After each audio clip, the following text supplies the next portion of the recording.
account.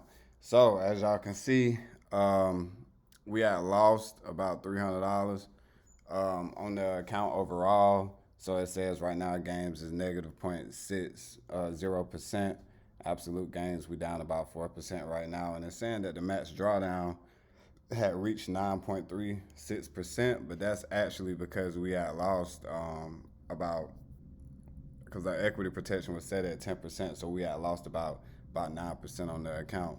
But we're already on our way back to becoming back positive on the account.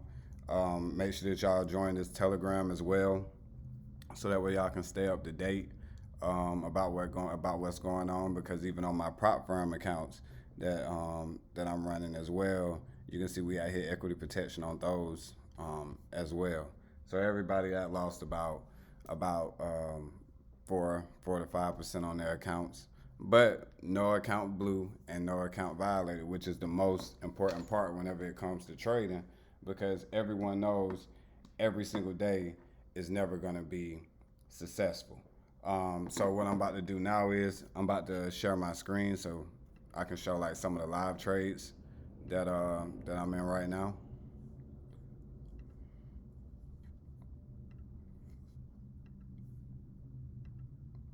So as y'all can see right now, this is actually the Pamm account. As y'all can see, Ty's Pamm. And then whenever we go to the trade screen right now, drawdown is floating negative $42. And today we had a total profit of $121, which makes us overall only down I'm sorry about that. Which makes us down overall $303 overall for the month, which since the Pamm has started.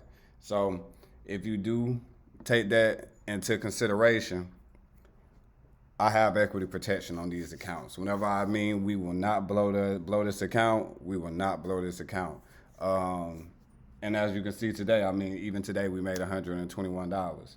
So I'm pretty positive that we're going to be back in a profit next week. But I just want to be transparent with everybody. I'm going to show my losses just like how I show my wins and show my gains. You see what I'm saying? So this is just 9 times out of 10. Well, I'm gonna update tomorrow too as well and show how these trades had turned out. If we made any profit or whatnot, I'm gonna show you everything again tomorrow and keep y'all updated. So the people who were thinking about investing but wanted to see a loss first, because I know a lot of times, like me for instance, before I make an investment, I want to see how the bot gonna handle a loss first. So as you can see, we didn't even lose much, because even if I go to the history, like I said, I mean we only down $303, and like I said, just looking at the FX book, you can see right here, updated 12 minutes ago, and I'm also gonna put the link to this to my FX book in the description below as well, and we'll go from there and update y'all again tomorrow. Peace.